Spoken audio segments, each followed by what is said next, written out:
রাজ্যে সবাই গোলাম করতে হবে রাজার সুনাম, না হয় তোমার কল্লা যাবে, বিরাট কঠিন শাস্তি পাবে। এ কেমন রাজ্য বলো, কে খারাপ কে বা ভালো, ভালো মানুষ অন্ধকারে, অমানুষী আলোর দ্বারে।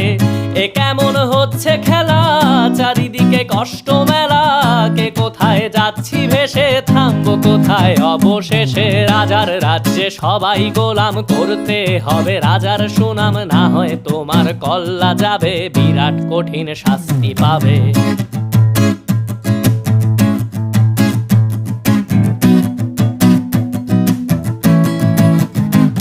তুমি ভালো ভাবে বাঁচতে চাবে, তবে তোমার শাস্তি হবে। ভাবছো তুমি বিচার চাবে, এবার বোকা সব হারাবে। বললে কথা আসতে বলো, কিংবা রাজার কথায় চলো, এদিক সেদিক পা বাড়ালে তবে